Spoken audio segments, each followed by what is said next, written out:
ગોસ્વામીની મોટી આગાહી. હજુ 3 દિવસ ગુજરાતમાં પવન સાથે વરસાદની આગાહી કરવામાં આવી છે. તારીખ 14, 15 અને 16 મે ભારે પવન સાથે વરસાદની આગાહી છે. ગાજવીજ સાથે અનેક વિસ્તારોમાં વરસાદની શક્યતા છે.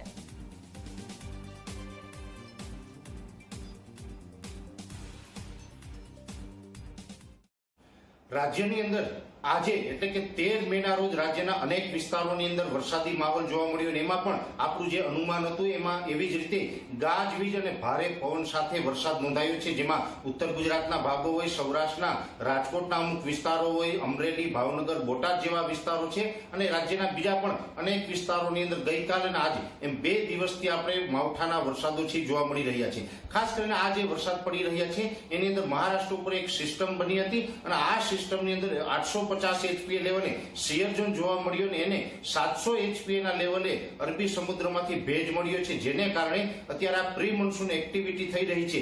પણ આ પ્રી મોન્સૂન એક્ટિવિટી છે એ થંડરસ્ટોર્મના ભાગરૂપે વરસી રહી છે. એટલે થંડરસ્ટોર્મના કારણે જ્યાં જ્યાં વરસાદ પડી રહ્યો છે ત્યાં ગાજવીજ અને પવનનું પ્રમાણ વધારે છે. હજુ પણ આવનારા 3 દિવસ સુધી એટલે કે આવતીકાલે 14, 15 અને 16 મે એમ મે મહિનાની 14, 15 અને 16 મે આમ 3 દિવસ સુધી હજી રાજ્યની અંદર પવન સાથે અને ગાજવીજ સાથે વરસાદની શક્યતાઓ છે. જ્યાં વરસાદ પડે ત્યાં ભારે પવનની સ્પીડ જોવા મળે, તોફાની વરસાદ હશે. અને આ વરસાદની અંદર જોવા જઈએ તો આવતીકાલે 14 અને પરમ દિવસે 15 તારીખ એમ 2 દિવસ સુધી હજી રાજ્યના અનેક વિસ્તારોને આવરી લેશે, જેમાં ખાસ કરીને સૌરાષ્ટ્રના ભાવનગર, બોટાદ, અમરેલી, ગીર સોમનાથ, જુનાગઢ, રાજકોટ અને સુરેન્દ્રનગર આ વિસ્તારોની અંદર પણ વરસાદની શક્યતાઓ છે. એ સાથે પશ્ચિમ સૌરાષ્ટ્રના ભાગો છે જેમાં દ્વારકા, જામનગર અને પોરબંદર જેવા વિસ્તારોમાં પણ વરસાદ પડી શકે છે. અને ખાસ કરીને સૌરાષ્ટ્રની અંદર આવતીકાલે 14 અથવા તો 15 તારીખે એકાદ સ્પેલ છે વધારે ભારે થઈ જશે, એટલે કે લગભગ 1.5 ઇંચ અથવા તો તેનાથી પણ મોટો સ્પેલ છે એ સૌરાષ્ટ્રની અંદર આવતીકાલ અથવા પરમ દિવસ 2 દિવસની અંદર એક સ્પેલ ભારે થાય તેવી શક્યતાઓ છે. કચ્છના જે તમામ દરિયાઈ કાંઠાના તાલુકાઓ છે એ તમામ તાલુકાની અંદર 14 અને 15 તારીખે બપોર સુધી વરસાદની શક્યતાઓ છે. ખાસ કરીને ઉત્તર ગુજરાતના સાબરકાંઠા, બનાસકાંઠા, પાટણ અને મહેસાણા જેવા વિસ્તારો અને અરવલ્લીના અમુક ભાગોની અંદર પણ 14 અને 15 મે દરમિયાન વરસાદની શક્યતાઓ રહેલી છે. મધ્ય ગુજરાતના પણ અનેક વિસ્તારોની અંદર વરસાદ પડતી શક્યતાઓ છે. ઓલ ઓવર જોવા જઈએ તો આ જે પ્રી મોન્સૂન એક્ટિવિટીના જે માવઠા પડી રહ્યા છે એની અંદર વિસ્તારની દ્રષ્ટિએ જોવા જઈએ તો લગભગ રાજ્યના અનેક વિસ્તારોને આ વરસાદ છે આવરી લેશે. અને આ પવન સાથે અને ગાજવીજ સાથે જે વરસાદ પડવાનો છે જેને કારણે ઉનાળુ પાકની અંદર અડદ, મગ, તલ અને મગફળી જેવા પાકોની અંદર પણ ભારે નુકસાન થાય તેવી શક્યતાઓ છે. અને એ સાથોસાથ રાજ્યના અનેક વિસ્તારોની અંદર બાગાયતી વિસ્તારો છે જેમાં કેરીના પાકને પણ મોટું નુકસાન જાય તેવી ભીતિ છે. જોકે આ માવઠું છે હજી 16 મે સુધી ચાલુ રહેશે. 16 મે થી આ માવઠું પૂર્ણ થાય એ પછી તાપમાન છે એનો પારો પણ ફરીથી ઊંચો જશે અને એક હીટવેવનો મોટો રાઉન્ડ આવે તેવી પણ શક્યતાઓ હાલ અમને દેખાઈ રહી છે.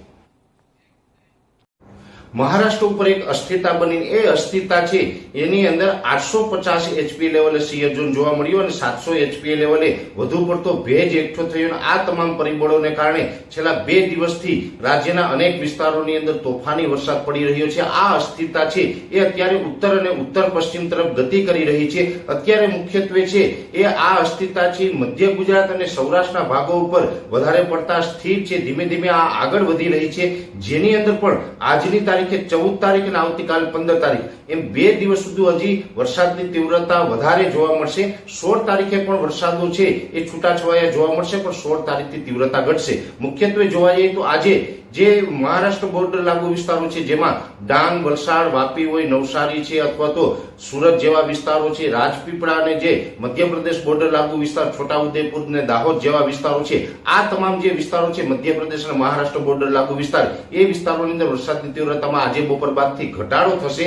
અને હવે જે તીવ્રતા આવનારા 2 દિવસ છે જે સૌરાષ્ટ્ર, કચ્છ, મધ્ય ગુજરાત અને ઉત્તર ગુજરાત આ વિસ્તારોમાં વધારે જોવા મળશે, જેમાં ખાસ કરીને આજની તારીખે જે 14 તારીખના રોજ છે એટલે કે આવનારા 24 કલાક સુધી સૌરાષ્ટ્રમાં અતિ તીવ્રતા જોવા મળે તેવી શક્યતાઓ છે. સૌરાષ્ટ્રના અનેક વિસ્તારો એવા છે જેમાં 24 કલાકની અંદર 1 થી 1.5 ઇંચ અને અમુક જગ્યાએ 1.5 ઇંચ કરતા પણ વધારે વરસાદ નોંધાય. આજની તારીખ અને આવતીકાલ 2 દિવસ સુધી જ્યાં વરસાદ પડશે ત્યાં થંડરસ્ટોર્મ એક્ટિવિટી જોવા મળે તેવી શક્યતાઓ છે.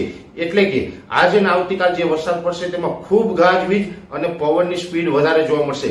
પવનની સ્પીડ છે લગભગ 50 થી લઈને 70 કિલોમીટર પ્રતિ કલાકની ઝડપ જોવા મળે તેવું એક અનુમાન છે. એટલે આજ અને આવતીકાલે જે વરસાદ નોંધાવાના છે જેમાં સૌરાષ્ટ્રના દ્વારકા, જામનગર, જુનાગઢ, ગીર સોમનાથ, અમરેલી, રાજકોટ, મોરબી અને સુરેન્દ્રનગર જિલ્લાને વધારે પ્રભાવિત કરશે. કચ્છનું રાપર તાલુકો અને જે દરિયાઈ કાંઠાના વિસ્તારો છે તેમાં પણ તીવ્રતા વધારે નોંધાઈ શકે છે. મધ્ય ગુજરાતમાં આજ અને આવતીકાલ 2 દિવસ વરસાદ નોંધાશે, પણ મધ્ય ગુજરાતની અંદર હળવા છૂટાછવાયા ઝાપટા અને માત્ર પવનની સ્પીડ જોવા મળે તેવી શક્યતાઓ રહેલી છે. ઉત્તર ગુજરાતના બનાસકાંઠા અને પાટણ જિલ્લા આ બંને જિલ્લાઓની અંદર આવનારા 2 દિવસ સુધી વરસાદની તીવ્રતા વધારે રહેશે અને પવનની સ્પીડ છે એ પણ 50 કિલોમીટર કરતા વધારે જોવા મળે તેવી શક્યતાઓ છે.